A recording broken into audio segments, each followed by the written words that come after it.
What's good, guys? DJ Sienna Chanel with yet another episode of Perspective Porn. And did you know that was the name of the show before you even...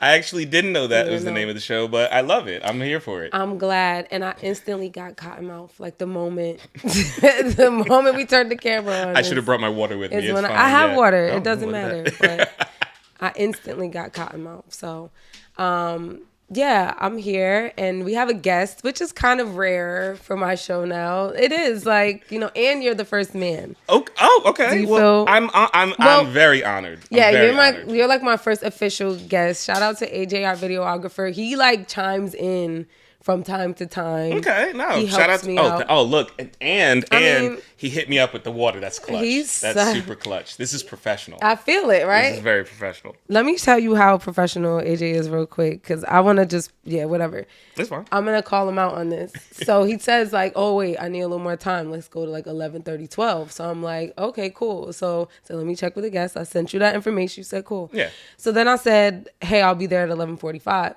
His next text to me is 11:30 or 12. And I said, okay, 12 it is. Look, no, you got to put your mic on. You can't talk. I was like, ooh, look. I already text you, and then I got that text. So I was saying, are we at 11? Because it was instant. So I saw it right after.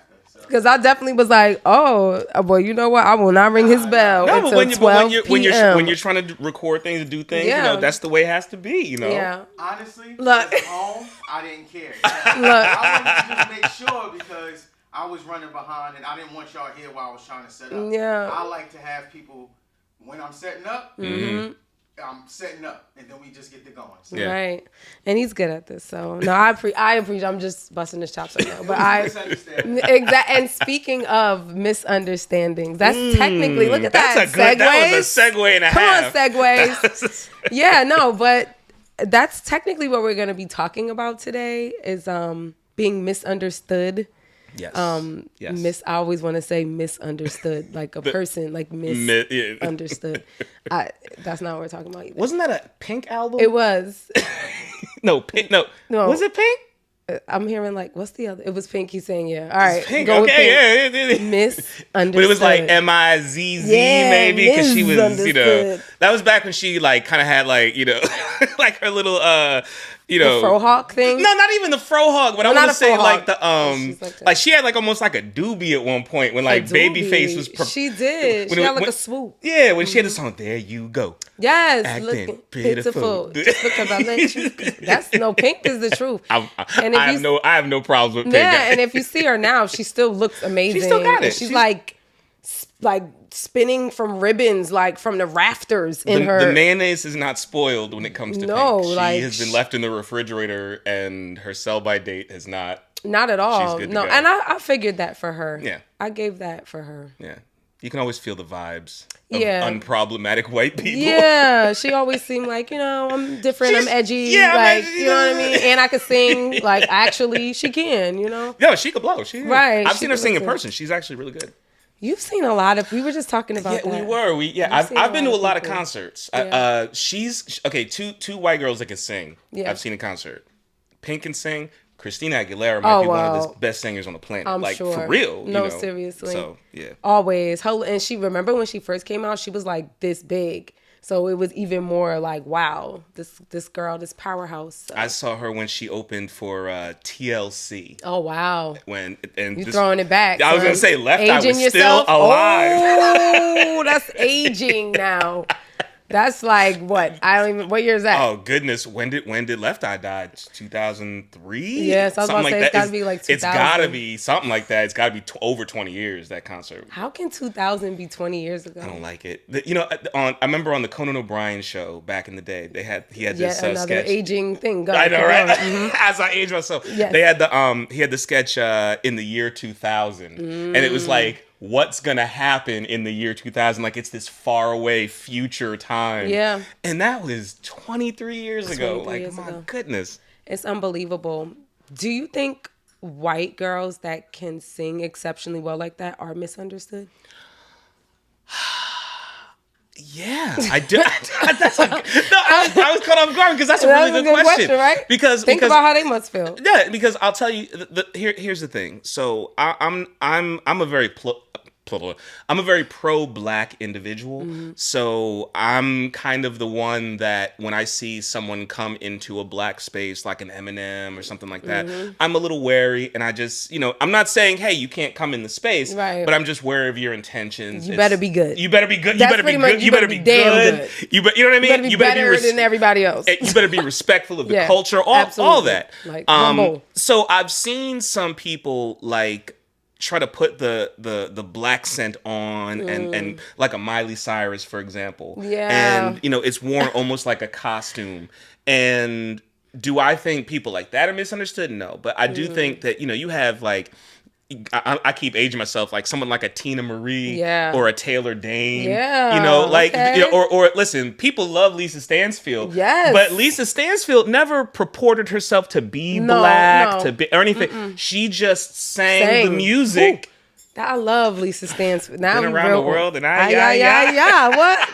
We was little ass kids in the car singing that. Oh my goodness! That was on 98.7 Kiss FM. But to answer your question, I definitely could see it being difficult for someone who genuinely has a love for, say, R&B music, soul music, and wants to express that. Yeah. But they did their 23andMe, and their parents are Scandinavian. Right, and they're like, where do you come? That's the other part. It's like, where does that come from? Could you imagine you're like two white parents, and then your daughter's like Christina Aguilera singing. Listen, you're like, I know people like that.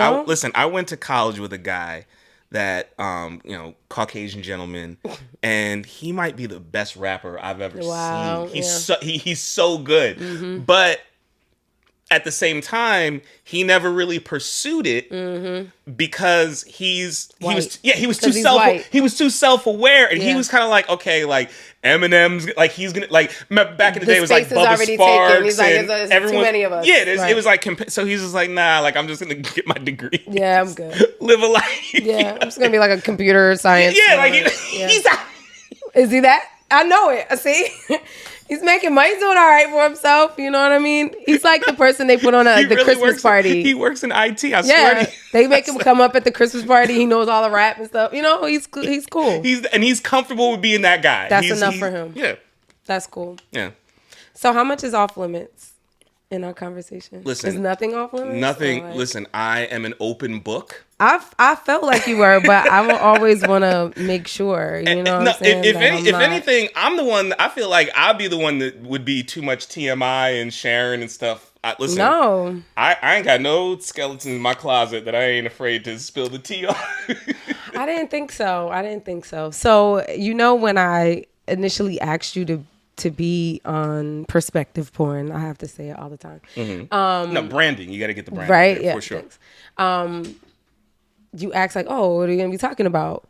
And I brought up something that we were already joking about, and it was about being corny. Yeah. So, with this whole Michael B. Jordan thing, like, do you think that corny people are misunderstood in a way? And you're speaking on behalf of all corny people right now. I am Chris, the avatar of corniness in this moment. I am all corny. I'm every corny. You're the corniest. All in me. The corniest of all. No, see, you're not. And that but that song that was a little corny to see. Like, okay, so that much. But go ahead. So, yes, I think corny people are very much misunderstood. Sorry. So, okay. So, the thing. So when Michael B. Jordan was in high school, the thing that they said he was kind of quote unquote corny about was bringing his headshots into school. They were like, "You're gonna be an actor? Like what? What are you doing? Like what are you doing?" Wait, but didn't the lady say? Didn't the woman say? I always call people like girl or boy, and that's not appropriate all the time. So didn't the lady say?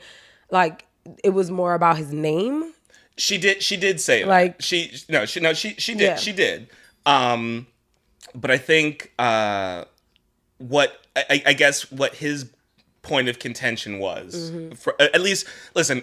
I'm not going to say that I'm an expert. You know, I may have seen something on the internet that was incorrect, but you know, what I saw was his bone of contention was like, it was like, no, it wasn't just the name. It was that people called him corny because he brought his headshots into school and stuff. And it's like, what, are you going to be an actor? Like, you're not going to be an actor. But two things.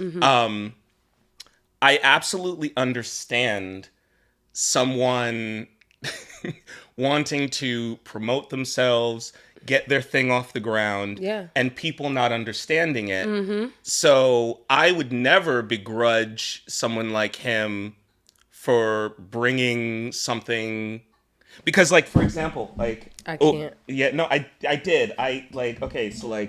I brought my puppets. I knew it. Yeah, I was waiting. I was waiting for it. I knew you had that fucking Barney bag. I wanted to say it. For some reason, you had the Barney bag. This is my coronavirus puppet. It's fine. No, like, and the thing is, like, the thing is here. Okay, I'm a corny person. It's fine.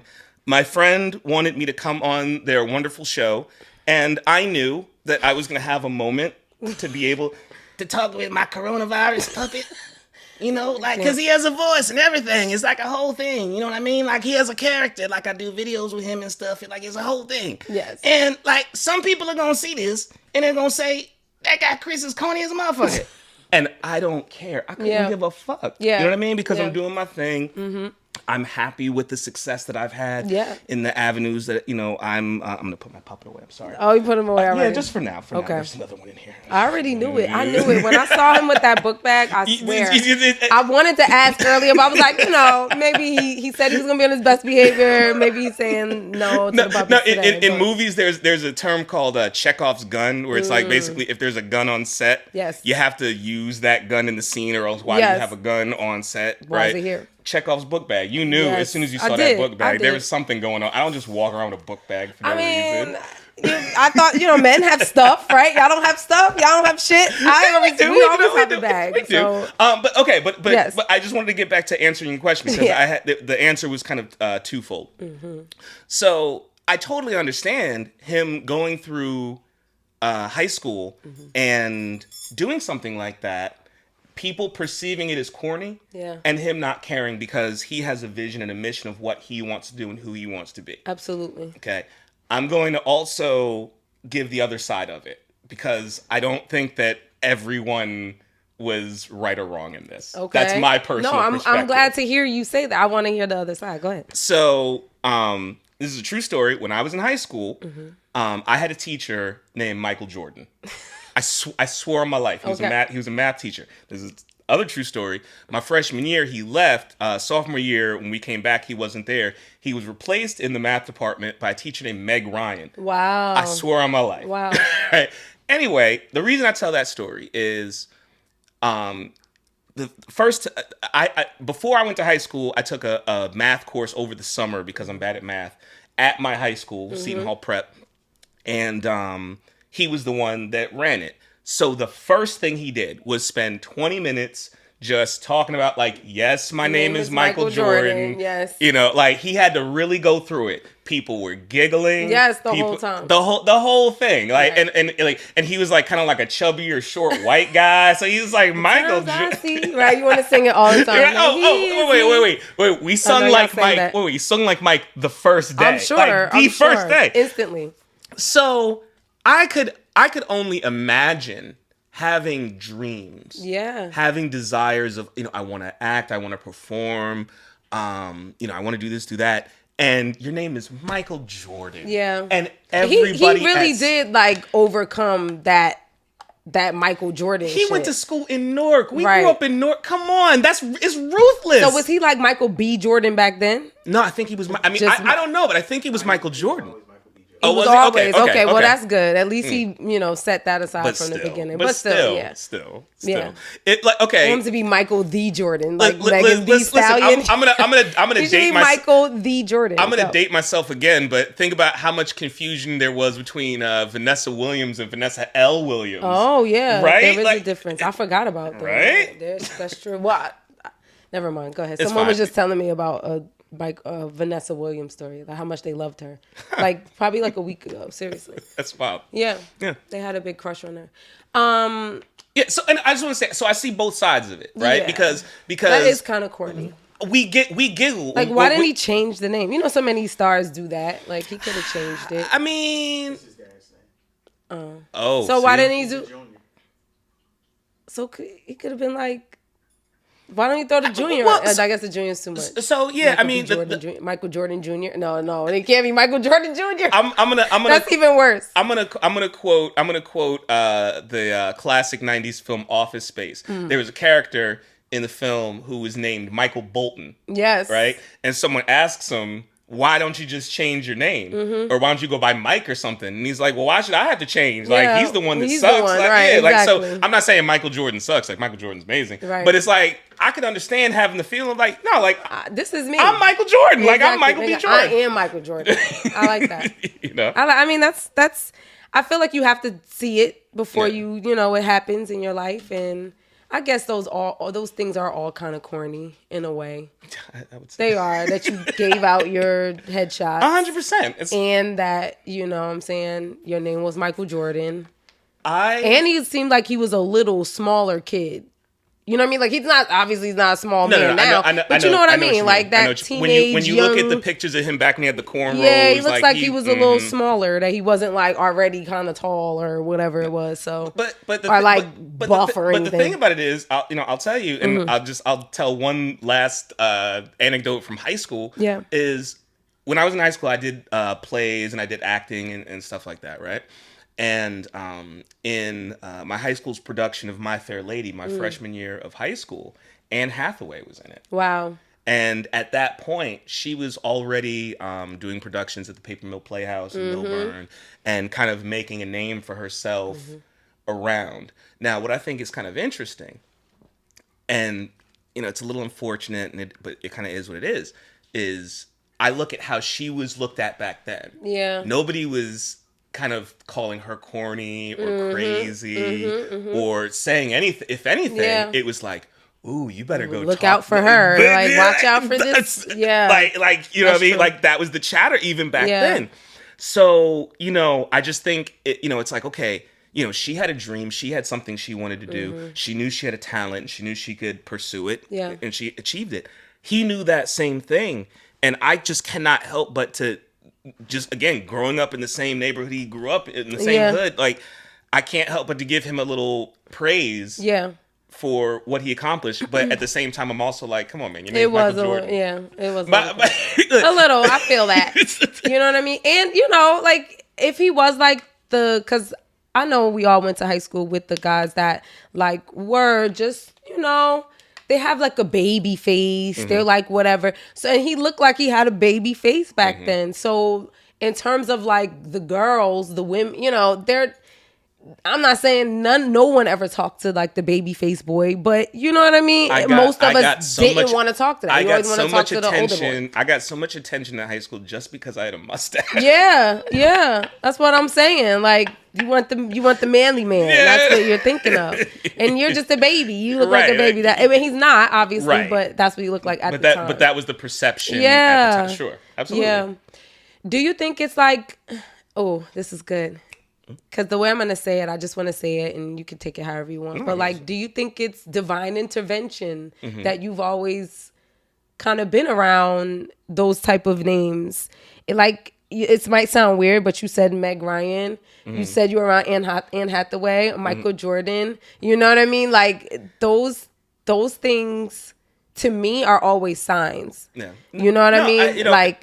Those are signs to know, like, just where you're going, on the right track or not. If I start meeting a bunch of, even just hearing the names, it would make me feel like, okay, I'm on the right track. No, I think it's a great question. The reason that she's asking in that manner is because she knows I'm an athist. Yeah, it is what it is. That's why I asked you: is everything off limits? Listen, like, nothing's off limits. It's all gravy. This may be surprising to some, but I do think that there is something to that. Yeah. And the reason I think that there's something to that is, when you talk about things like the law of attraction, okay? And we've had conversations in the past about the law of attraction. I don't want to get all into it. If you guys want to Google it, it's fine. They know. Go ahead. But I think it's kind of like people, places, and things. Like what you surround yourself, the type of energy. And when I say energy, my atheist friends who are like, "What do you mean energy?" Like, what is energy? Yeah, like energy. I'm that? using quotey fingers. Just bear with me. It's like the type of energy and the type of people you surround yourself with, the situations that you put yourself into. Yeah. I think it all kind of lines up. And there's a name for it, but oh man, I wish I knew the name for it. But there's a thing where if you have a name that it's like a destiny type of thing. So, for example, there's a football player named Champ Bailey, and he ended up being an incredible football player. Like, he ended up being a champion, right? So it's like your name kind of fulfills your destiny. Yeah. So I think that sometimes if you have people that, like, let's say your name's Michael Jordan, your name's Meg Ryan or something like that. Yeah. And you kind of believe that it's like, I'm going to be somebody. I'm going to be around this energy, right? Then you kind of will self-fulfill that. Yeah. We're both Capricorns, right? Yeah, I was waiting for it to come out. I didn't want to be the one. Look, he's a sad. She's a sad. She's right there. He's almost did it. I wish I had a mic.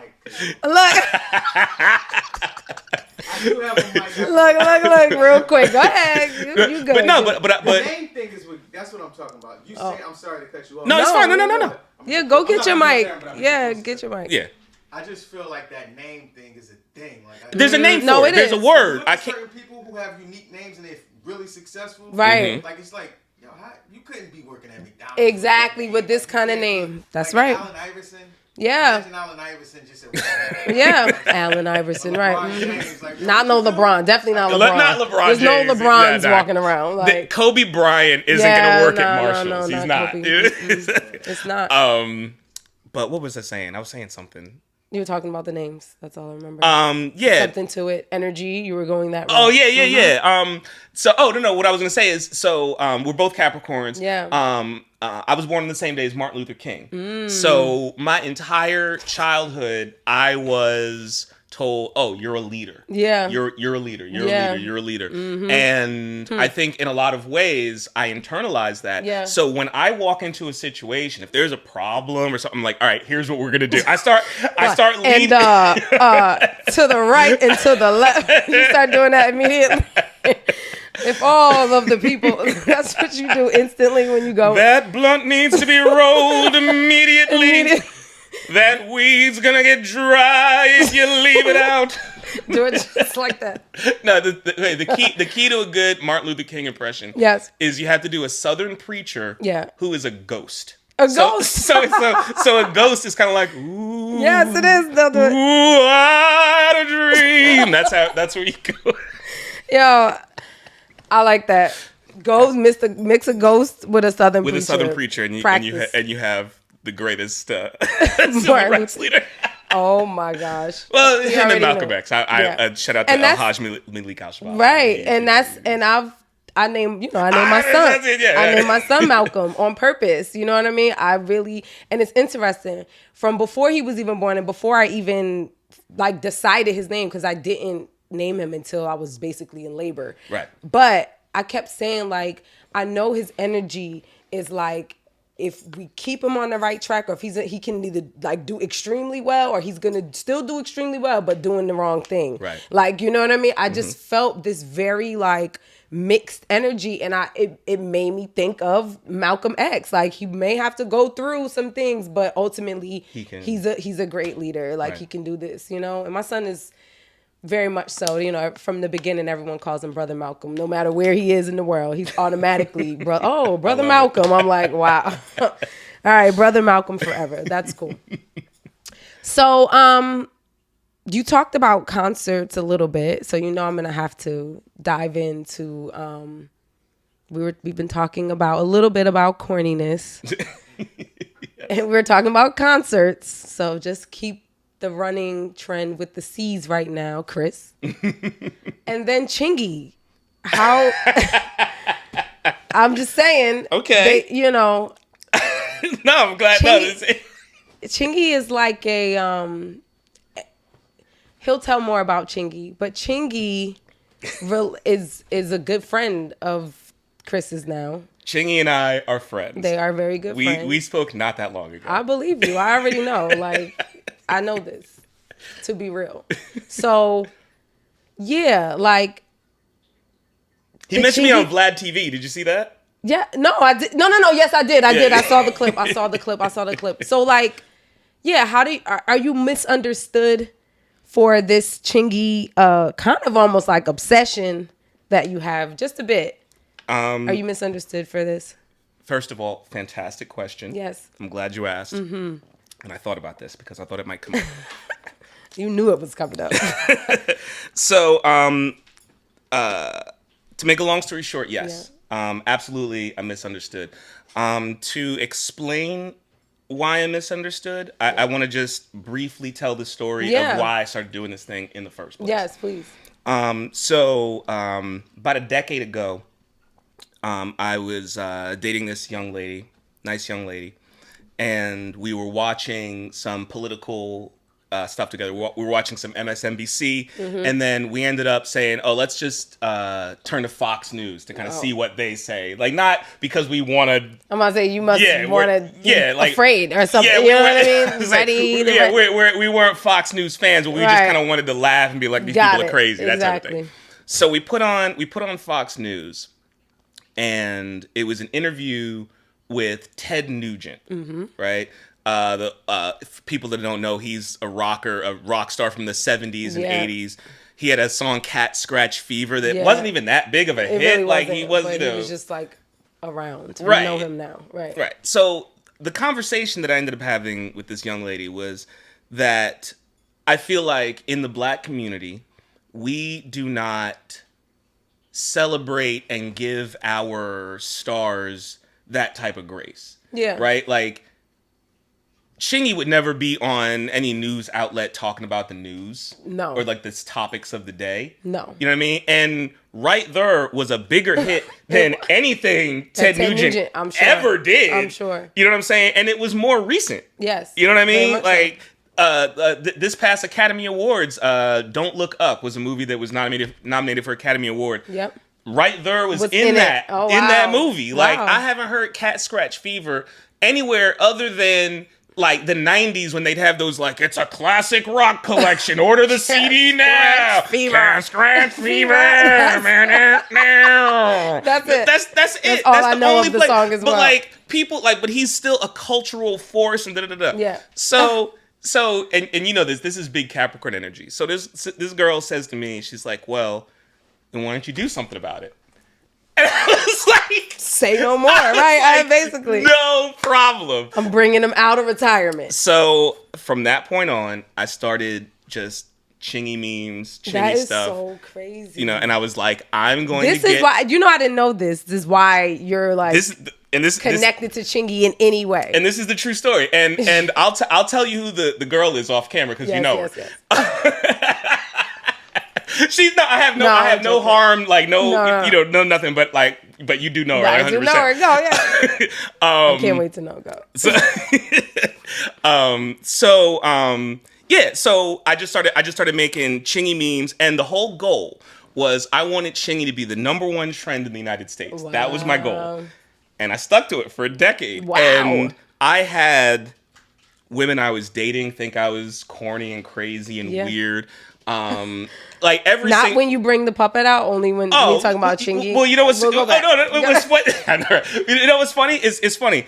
The puppets, Chingy. Whenever I break up with a girl and it goes south, it's like that's what it was. You got those weird ass puppets, and you want to suck Chingy's dick. Weird puppet bitch. Yeah, like you weren't saying any. It was so cool a week ago. Like throw that fucking puppet. I'm thinking all the stuff I would say. I'll rip that motherfucker apart. So I just stuck with it, and then boom, one popped off. You really did. You really did. The next thing you know, I'm being interviewed by the New York Times. This is crazy. I had lunch with John Dempsey, the individual who got fired for sharing my meme. Exactly. We're friends, by the way. I talked to John, like, That's cool. Maybe like a month ago. A month ago. We don't talk every time. I want to temper it, you know. But we inbox, you know. That's interesting. Yeah. So, but the thing is, I kind of had a plan. I knew what I wanted to do, and when I met Chingy, and he had me come backstage, I told him, I said, you know, you were the #1 trend on Twitter in the United States, and he says, all thanks to you. Can I get a high five for that? Mission accomplished. That's cool, all I wanted to do.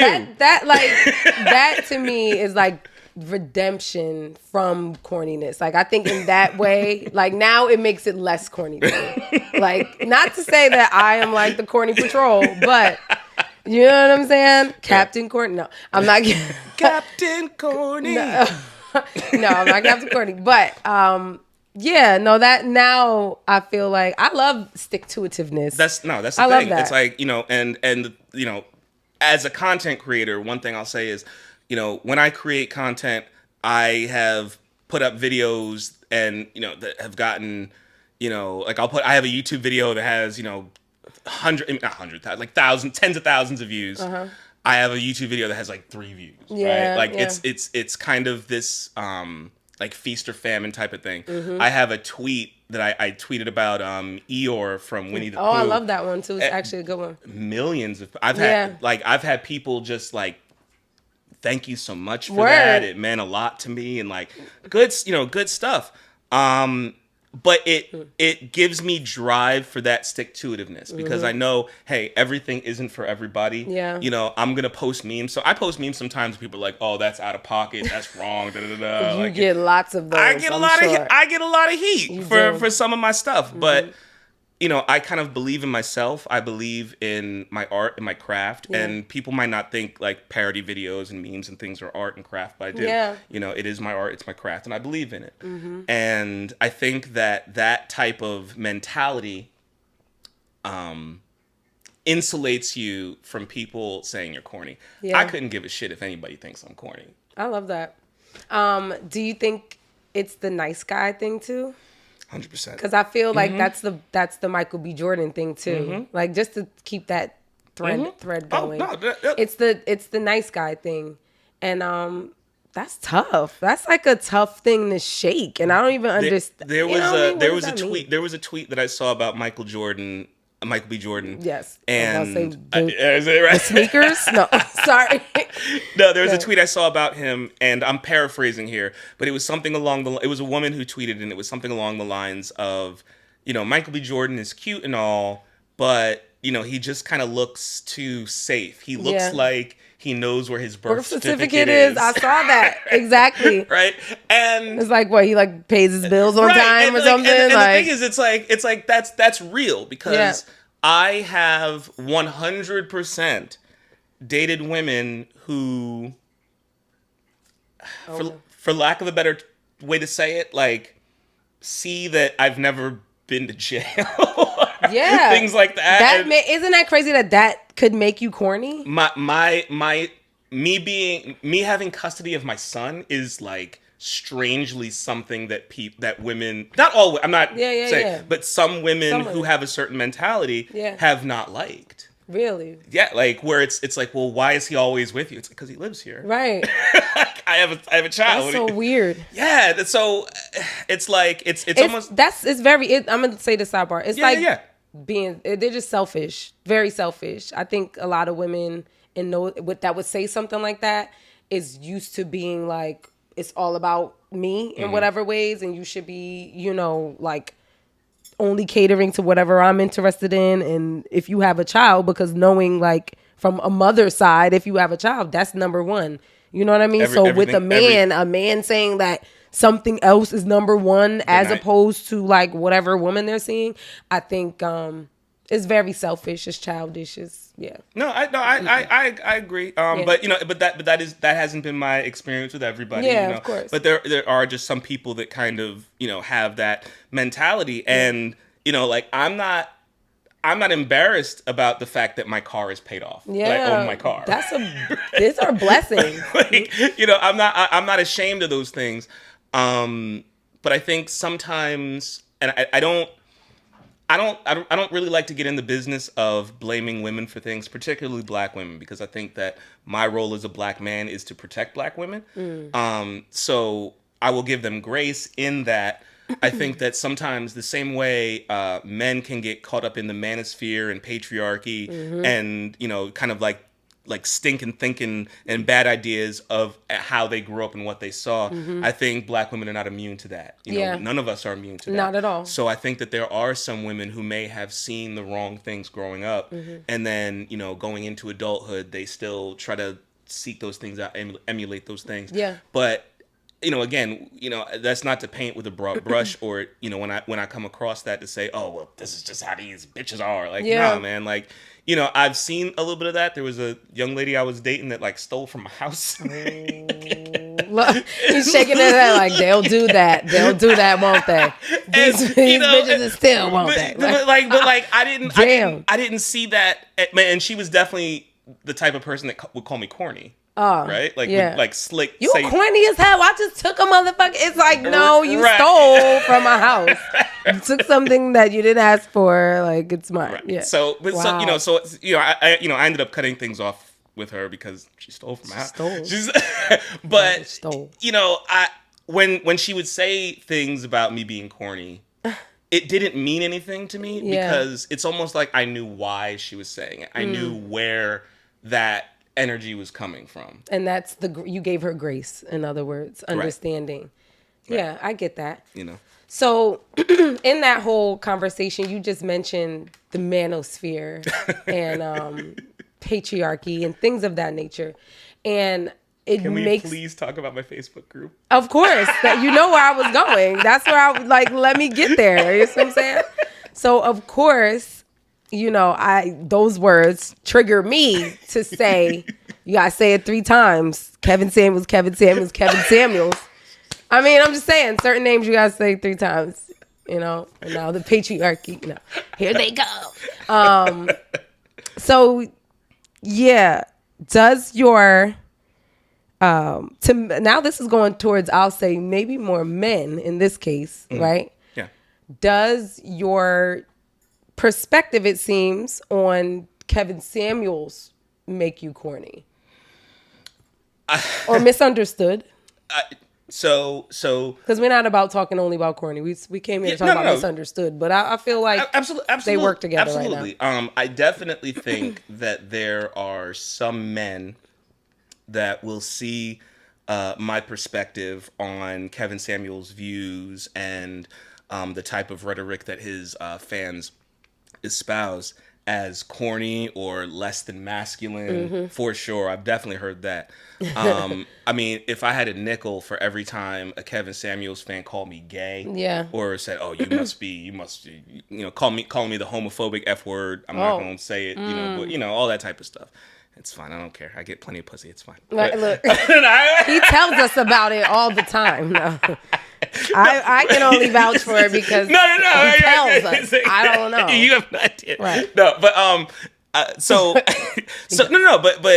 again, it's just going back to what I was saying in regards to me feeling insulated from some of those attacks because of knowing where the person who's levying the tax is coming from. Yeah.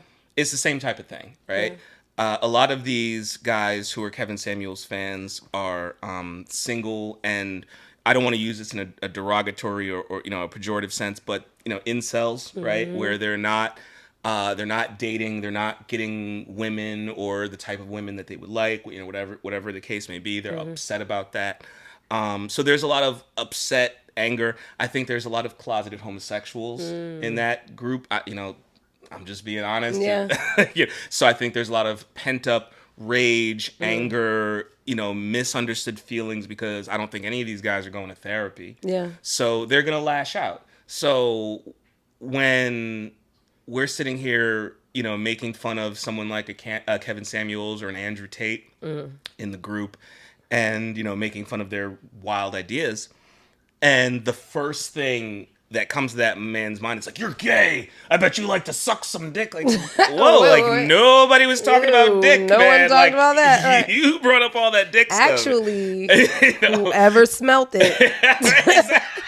pretty much how that goes. Exactly. Right. So, so again, whenever I'm levied with criticism from anyone, I always consider the source. Yeah. And that's not to say that I can't be introspective, because there's sometimes, because I think there's also the type of corny where it's like, nah, that's corny. Like, it, like, and you know what I mean when I say that? It's like, I feel like that's like whack. Right. You know what I mean?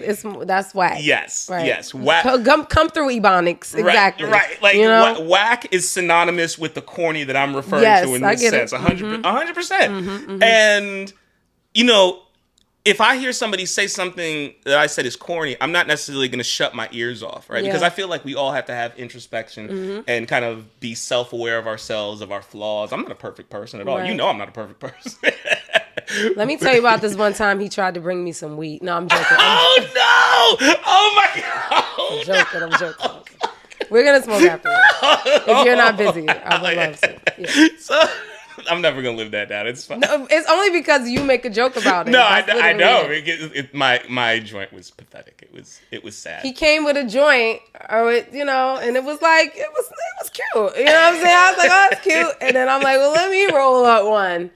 And she was a chunky monkey. You ever see Guardians of the Galaxy? Yes. Okay. You know how Groot is like, I am Groot. Yes. And then when Groot dies, spoiler alert, he comes back as a baby, and he's like, I am Groot. Yes, the baby. My joint was, I am Groot. Your joint's like, I am Groot. It's true.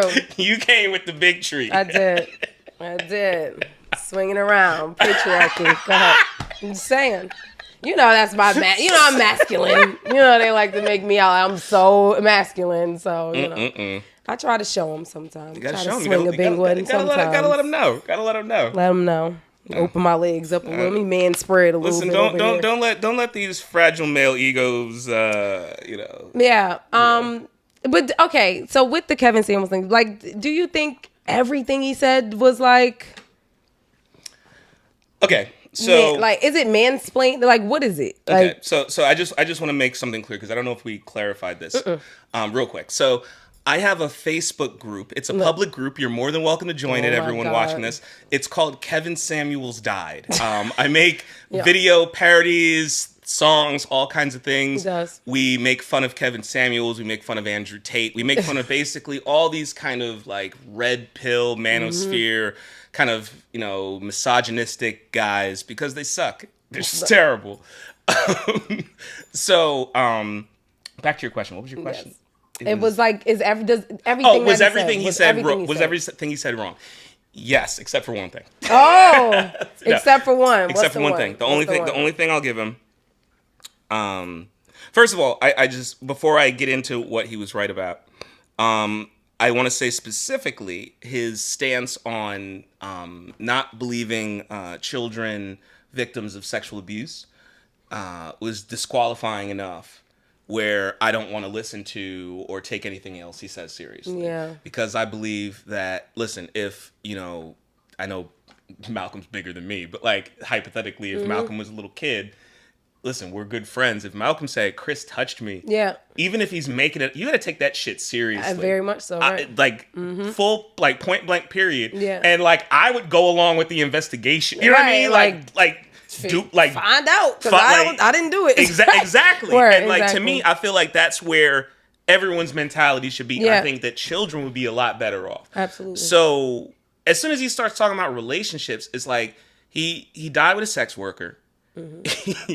He was divorced twice. Mm-hmm. He has a daughter that doesn't want anything to do with him. It's estranged, right? Estranged daughter. Mm-hmm. He came from a father who had, by his own admission, had 10 plus kids. He's not sure how many kids he had. He didn't have a relationship with his father.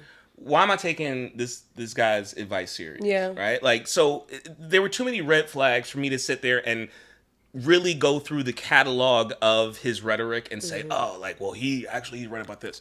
But the one thing I'll say is on point about, and I'm sorry, I love you to pieces. You know I love you to pieces. Say it. Now I gotta know. Black women, you gotta change the batteries in your smoke detector. That's what you agree with, the one? That's the one thing. I love that. Every single black woman in my life They have the beep. Have the beep. You too. Yeah, I did. I did have the beep. I'm just saying, like the only two that don't have the beep is my mom because she's all over it, and my sister because my mom changes my sister. Wow. And so I was dating a firefighter, so I thought I was out of that, but we're not.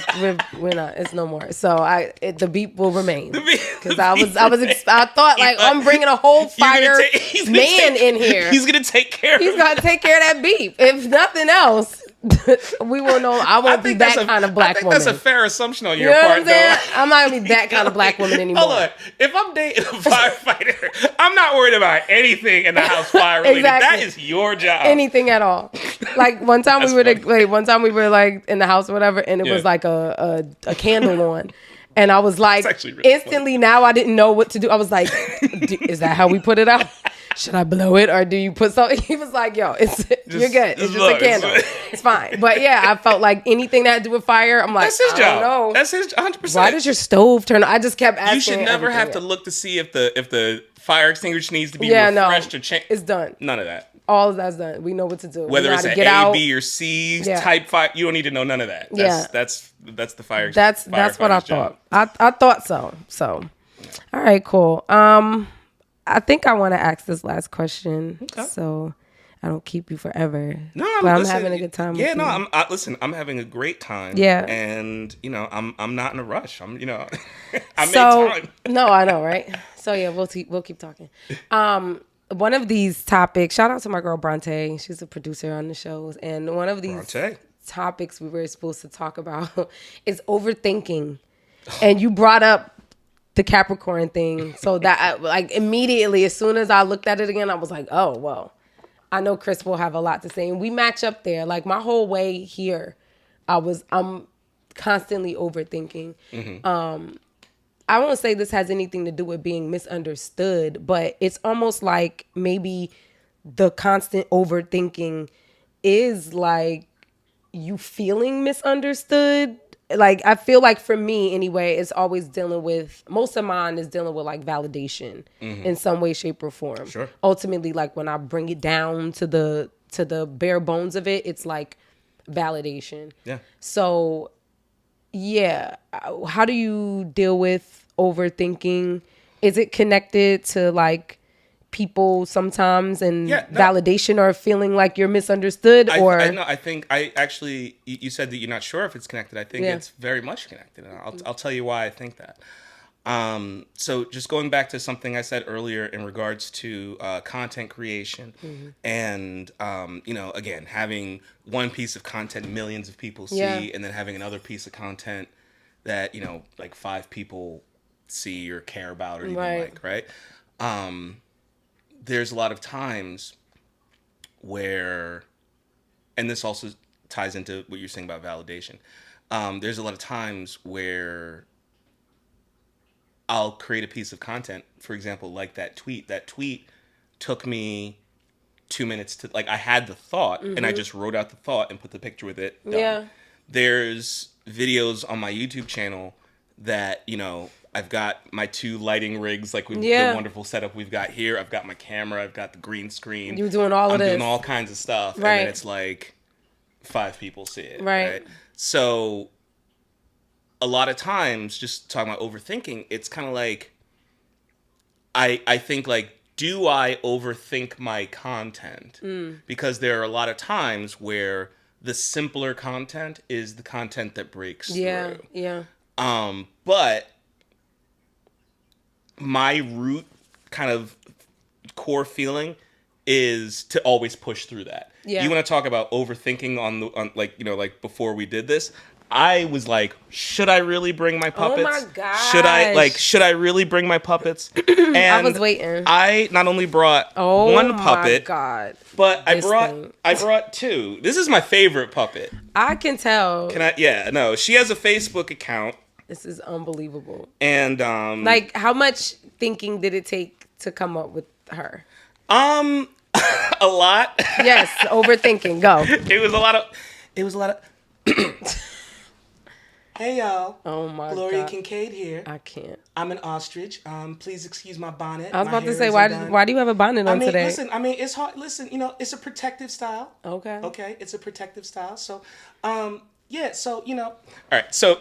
I was about to go in about the lashes, honey. I need lashes like, no, like her lashes are popping. They really are. Her lashes really are popping. Are ostriches supposed to have long eyelashes? Do they have that? You know what? That was a design choice on whoever made this puppet, and that's why she's a girl. Okay. When I got the puppet, I was like, her name's Gloria. You knew it right away. You felt it. I knew it. I like it. So, again,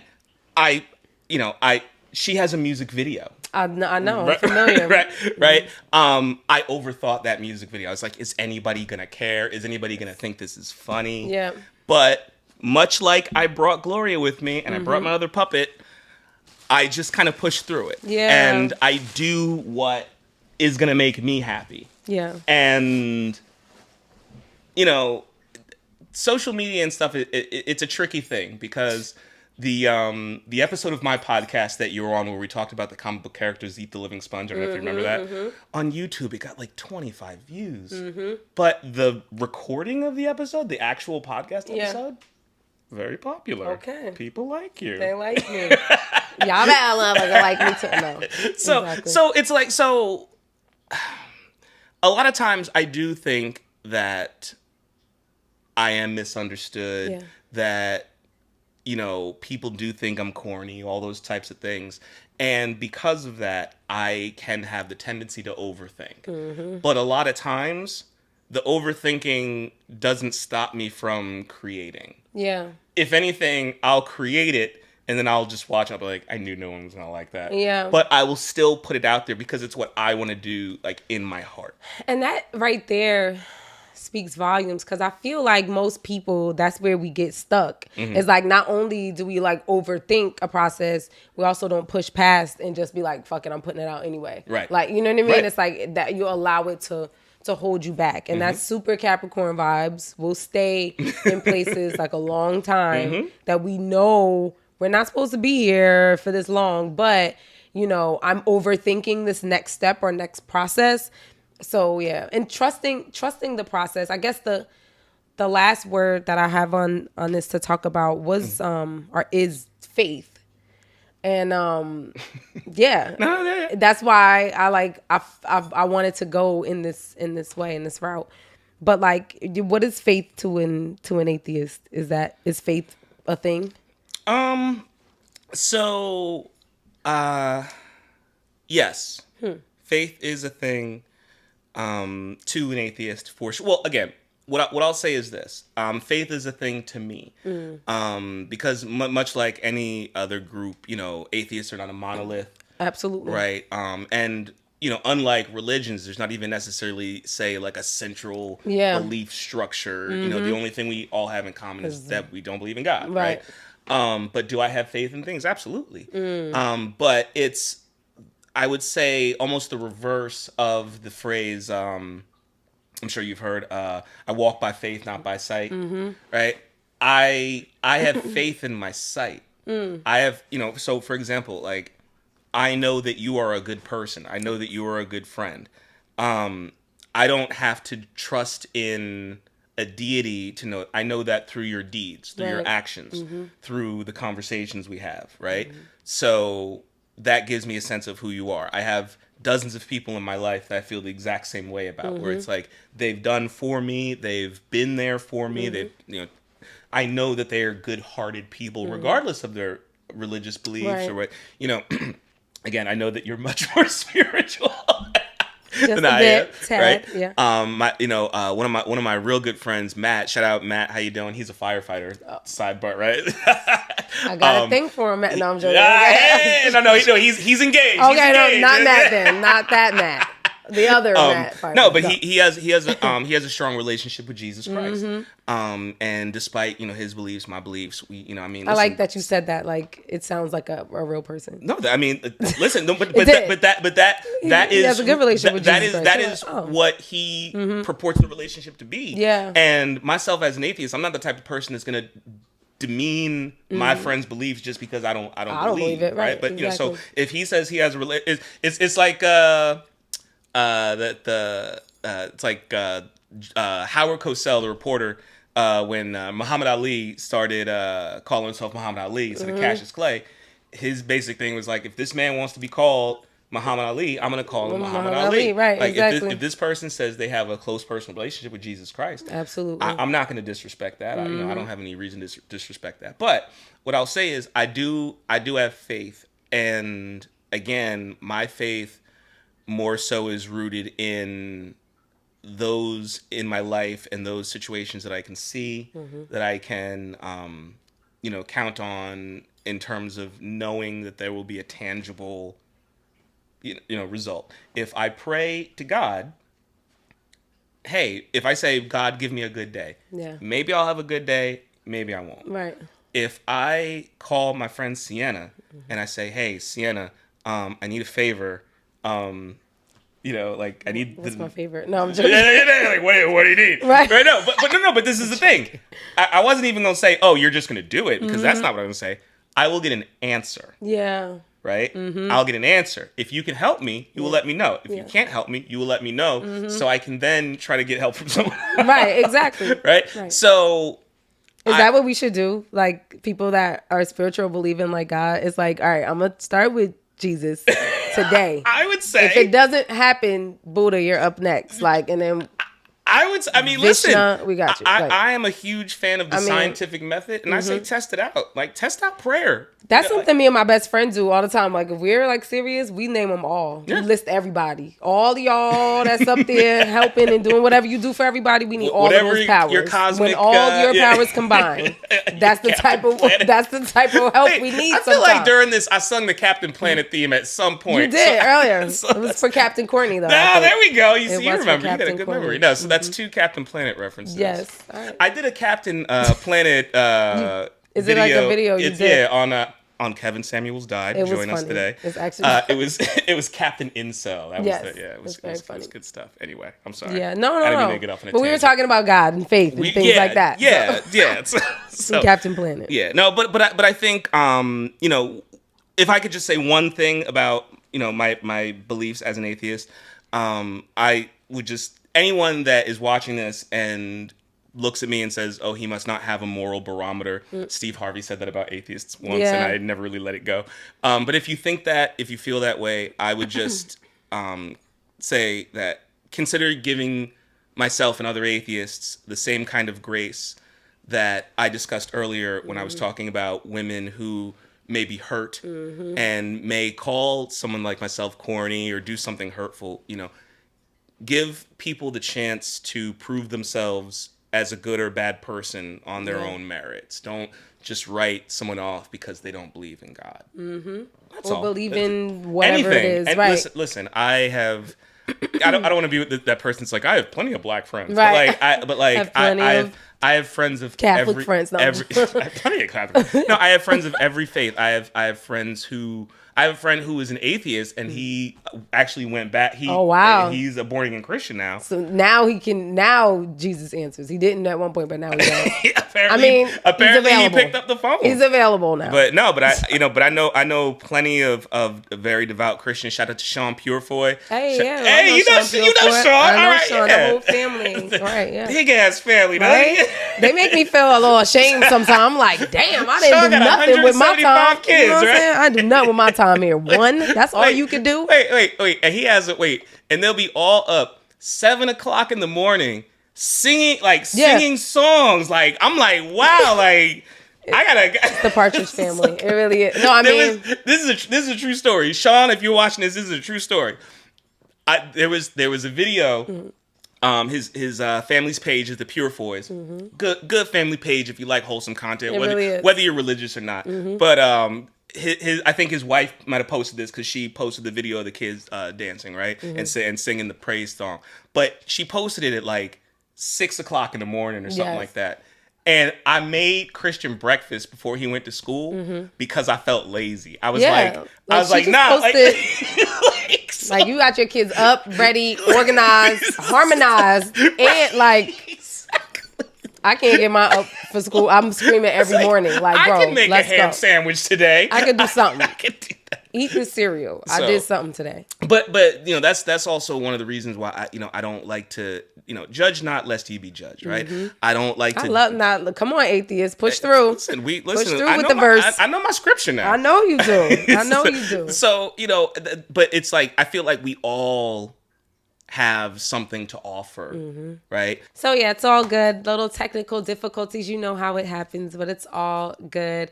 Been having a great time. This was the best with my boy. It really was. I'm so glad that we got to do this because I feel like we only see each other in real life like once or twice a year. We live so far. That's the thing. That's the problem. But listen, anytime you want me on your show, when you get your because I know, remember we talked about you're going to get, all the names you're surrounded by. I really, truly believe that he is a comedic genius. I'm going to say it now. Thank you very much. He's a super funny guy. Very, very, very intelligent. Like super smart. That's what makes the best comedians. So yeah, I can't wait to see him do stand up and do live sketches and all of those things. Stand up is coming very soon. I know it is. Tuned. I can feel it, and I'm glad you're putting yourself out there and pushing through. But yeah, tell everybody where they can find you. Definitely plug all of your puppets and your and all of your stuff. Go. Okay, no, great. So I've got a podcast. It's called Things You Don't See Every Day with Chris Taliaferro. You can find that podcast at anchor.fm/Things You Don't See podcast. Everything I do basically is in promotion of that. That's really my baby. It's the most popular thing I do. So, check it out. It's good stuff. But I got a couple other things I'd like you guys to know about.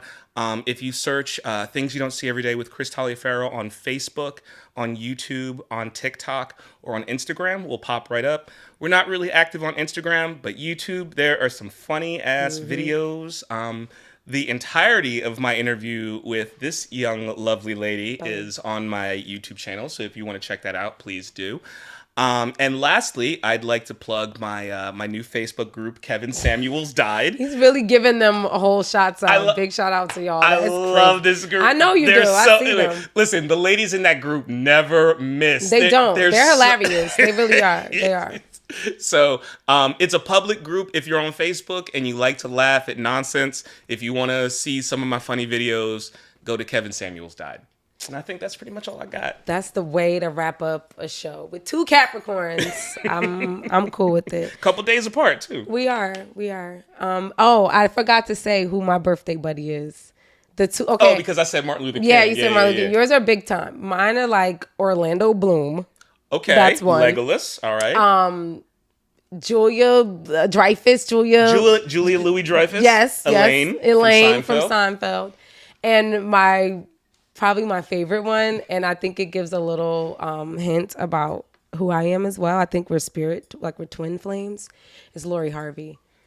I can see that. Yeah, I'm very proud of her. I know the manosphere does not like that I like Lori Harvey. So what's funny? Note. Like for real, like I love her. I think that I'm tracks. Like, girl, go. Date them all, child. Go around the world, honey. January 13th. Back in the day, Wendy Williams had a phrase, and she'd say certain people were friends in her head. Mm-hmm. And I feel like Lori Harvey is a friend. She is. You know what I mean? She's like a I can see y'all hanging out. Sister to me in my mind. I always feel like that. I'm like, I want to be. I'm being dead serious. Like I can see, if you popped up in your Instagram stories and you're like, oh, just chilling. I would believe that. I'd be like, oh, okay, this makes sense. If I could get like near her, and then I know what you said about Steve Harvey or whatever, but like, no, listen, I don't hold grudges. No, I know I'd shake the man's hand if I met him. Yeah, but I like that's my other he's a mentor in my mind. I like gotta get to Steve Harvey.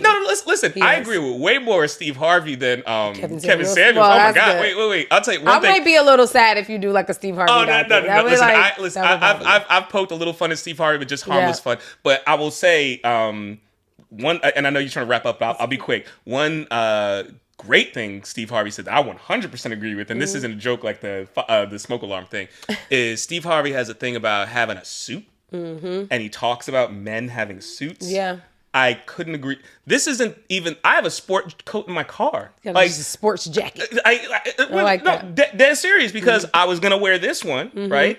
And I didn't know what the light. I didn't know what was going to go on. So I brought a darker. I brought a navy blazer that still went with my outfit. That was like business. This one's party. That one was business. And that was business. I get it. And nothing bothers me more than seeing a grown man at a funeral or something, and he's got on the baggy Dockers with like, black sneakers and like a sweater or something. It's like, bro, it's like you couldn't get like, you don't have a. And what's listen, like the cheapest place a man could go for a suit? You read my mind. I was just gonna say this. You don't even have to spend that much money on a suit. I didn't think so. Let me tell you something. I'm gonna speak to the men out there that are struggling. Okay, because this is real. Consignment shops are a great place to get pieces. You don't necessarily have to go get an Oscar de la Renta or Ralph Lauren suit, right? Like you don't have to. What you can do is you can go to a consignment shop and you can get a nice piece tailored to fit you. That's right. And that's what's going to make it look good. And you don't have to go to some frou-frou place to get it tailored. Listen, go to your local cleaners. That must say go to dry cleaners. Go to the dry cleaners. They can help you. They'll you know what I mean? They'll tailor your jacket, they'll tailor the pants, and you look great. And look, even if you're saying, "Oh, consignment shop," and that sounds scary or something, you're not a fashion forward guy. No, because some Kevin of these guys, Samuels guys, yeah, some of these, it's okay. Yeah, they really for real shop a little bit. They should follow their mentor in that regard. I mean, because he was snazzy. Oh, he was very, snazzy very. He was. But if you hear consignment shop, you're like, what's that? Listen, go to the Goodwill. Go to a thrift shop, right? And they got plenty of suit jackets. You're going to be able to get something off the rack that's probably designer label or brand, and someone just gave it up for whatever reason. And you know what? Maybe you won't feel like maybe you'll feel some type of way shopping at Goodwill or doing this or that. Or, listen, not everybody can have, Ralph Lauren, pieces like myself. I know. Like, no. I mean, it is. It's houndstooth. No, I'm joking. Go ahead. Yeah, no. I know what it's called. All right. No, but this jacket was like $300. Yeah, you gotta have nice. Pieces you have like to. You gotta have to have nice pieces. I have one suit that was like $2,000, and I got it nicely tailored, 3-piece suit, vest, the whole thing. But you don't have to do that. You know what I mean? You did, but y'all don't. But y'all don't have to do that. I would listen. If I lost all my stuff in a fire tomorrow and I couldn't afford to get a suit, first thing I do is I would go to Goodwill. Yeah. And I get just doing what he's telling you to do. Just a black pair of pants, black jacket. If you're worried about color and stuff, just go black. You can't mess black up. No, just get a black suit, maybe a gray suit, and you're good to go. Yeah, thank you. We appreciate that. All of the tips that you could ever get right here on Perspective Porn. Thank you so much for joining me. Thank you so much for being here today. Listen, I really, really love talking to you, and we'll do this again. Oh, listen, totally, anytime. All right, thanks, guys. I'll see you next time. Shout out to AJ. Shout out to Bronte. Peace out. Bye.